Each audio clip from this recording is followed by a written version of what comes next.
Episode 2 Fate. Marcus Puvy. Drinks on me tonight mga bro. Deklara ko sa mga kaibigan kong kasama ko sa club ngayon. Siyempre, I am having my party celebration para sa nalalapit kong kalayaan. Itinaas ko ang baso ng brandy at mabilis na tinungayon. Woo, dude, hinay-hinay lang bro. Ano bang meron at mukhang masaya ka ngayon? Tanong ni Vladimir sa akin habang umindak-indak pa ito sa saliw ng malakas na music sa bar. Well, I am finally getting my annulment. What? Bulalas ng dalawang kasama ko sa mesa. Natawa ako sa reaksyon nila, kaibigan ko sila, yes. Pero walang alam ang mga ito na kasal na ako. Malamang paano ko naman ipagmamalaki ang babaeng pinakasalan ko sa mga kaibigan ko. Kaya pinili kong huwag nang magkwento pa sa kanila. Langya ka, may asawa ka na? Di pa rin makapaniwalang saad ni Johan. Sino? Bakit di namin kilala? Sunod-sunod na usisan ito. Oo nga naman bro, para namang hindi mo kami kaibigan yan. So since when? Usisan ni Vlad. 6 years ago. Sagot ko na ikinabugan ni Johan at ikinamura naman ng malutong ni Vlad. Yuck, gross. Asar kong pinagpag ang tumalsik na brandy ni Johan sa coat ko. Sorry dude, naubong saad pa ito. Seryoso talaga, 6 years ka ng kasal. All along ang alam namin at ng mga tao single ka. Ang putya, wala man lang paki ang asawa mo sa kaliwat ka ng pambabababae mo. Ganun ang agreement namin and my marriage wasn't something I can brag about. Mag-asawa lang kami sa papel. Kumpiyansang saad ko pa. Sa New York siya nanatili for 6 years. Pero ang alam ko flight niya nung isang araw. So basically baka nasa bansa na siya ngayon. Baliwalang paliwanag ko. Asar rin ako na hindi man lang nag-inform ang babaeng yon na nakauwi na pala. Sabi kasi nito sa message ay may tinatapos itong trabaho bago uuwi. Wala naman akong pakialam basta ang gusto ko umuwi siya para makapagpirmahan na kami ng annulment. Hindi ba dapat ipakilala mo man lang siya sa amin? Grabe ka talaga. Nagkakamot pang sita ni Vladimir sa akin. Come on mga pare, ayaw kong maging komplikado ang mga bagay-bagay saka wala naman kaming paki sa isa't isa. Nasabi ko. Pero naasar ako na kay Lolo Fred ko pa na lamang nakabalik na siya ng bansa. I clearly told her to call me kapag nakarating na siya. Buti pumayag na maghiwalay kayo? Maya-maya tanong ni Johan. Subalit nawala ang atensyon ko dito. Dahil sa babaeng umagaw ng atensyon ko. Hinihila ito ng kasama nito papasok sa club. What the? Usal kong tila huminto ang mundo ko habang nakatitig sa magandang babae. Madilim ang club pero parang anghel na nagliliwanag sa paningin ko ang babaeng mukhang ayaw pumasok ng club. Putang ina, ganyan ang gusto kong maging asawa, dude.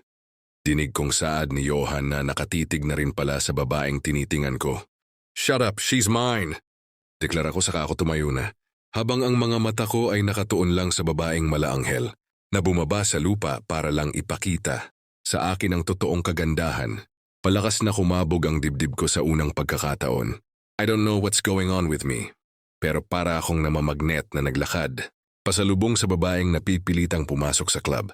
Tangina, target lock na naman ang mokong. Dinig ko pang tawa ni Vladimir. Girl, umayos ka nga.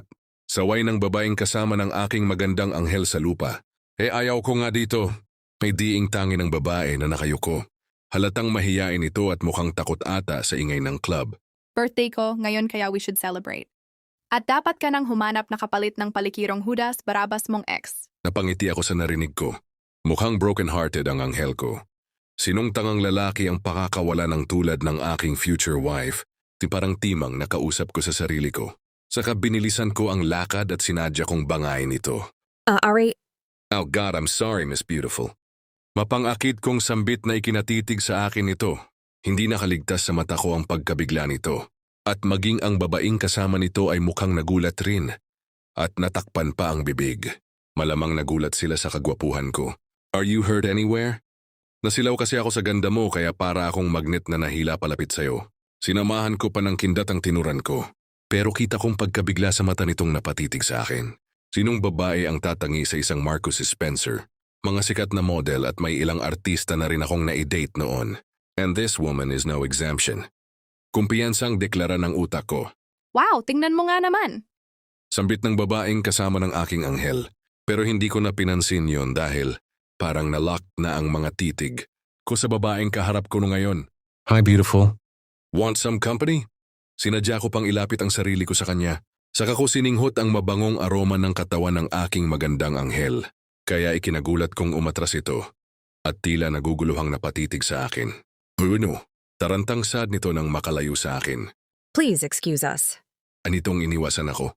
At mabilis nang lumayo na ikinakunot-noo ko. Tila may sumipa sa sikmura ko sa ginawa ng anghel ko.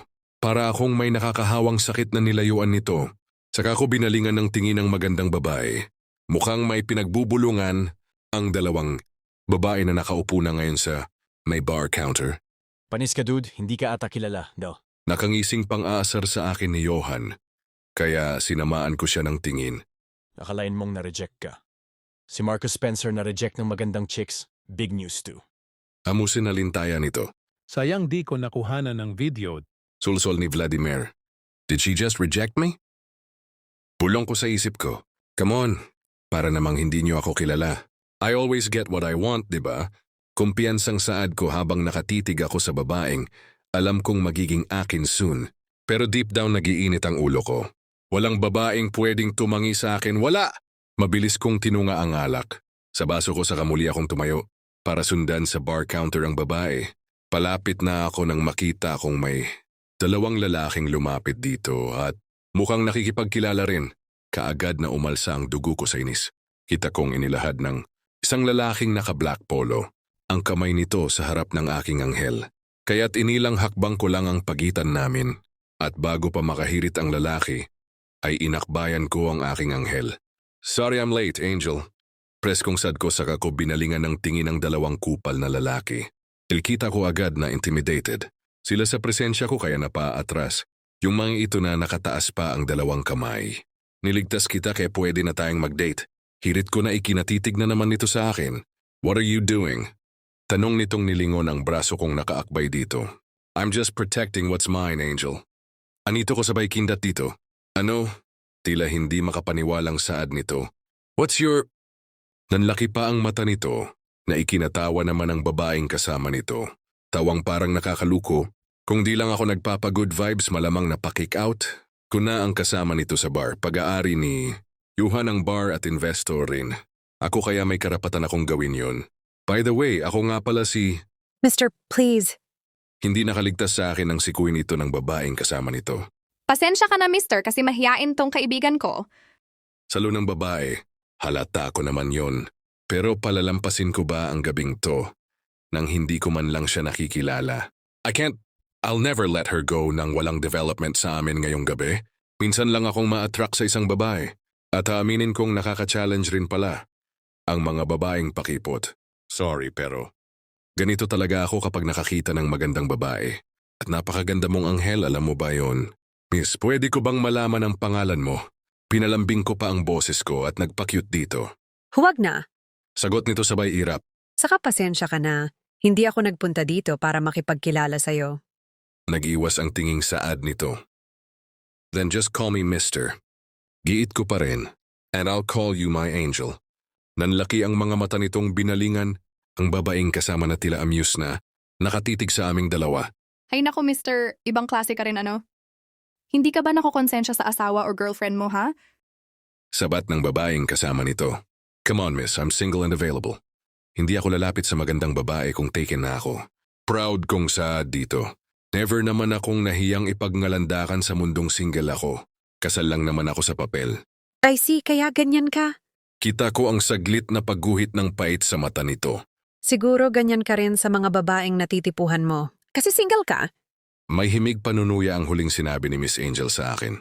Bigla tuloy parang inusig ang budhi ko kaya napalunok ako. Kasal lang naman ako sa papel, kaya consider single pa rin ako. Kit ko sa sarili ko. Pero nang mapatitig ako sa mata ng magandang dalagang kaharap ko, kita ko ang lungkot. Nito kaya't parang gusto kong hawakan ang maamo nitong mukha. At bakit parang pamilyar sa akin ang maganda niyang mga mata.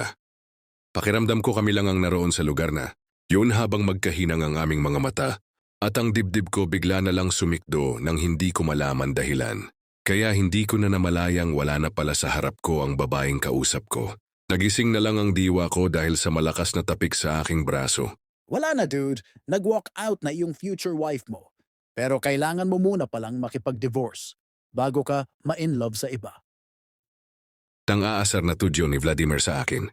Of course, ngayong nakita ko na ang babaeng para sa akin, handa akong magbayad ng mahal para lang mapawalang bisa ang kasal ko sa lalong madaling panahon.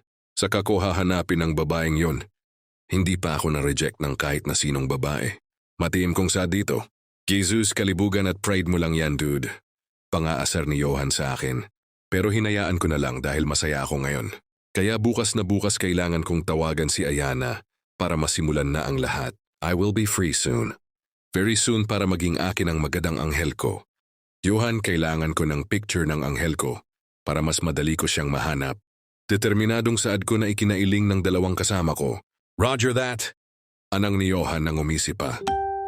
Gusto mong mabasa ang buong kwento? Click the link below, follow author Zindy at huwag kalimutang mag-subscribe sa aking channel and hit the notification bell para updated ka sa audio update ng story ni Mr. Billionaire Rejected Wife.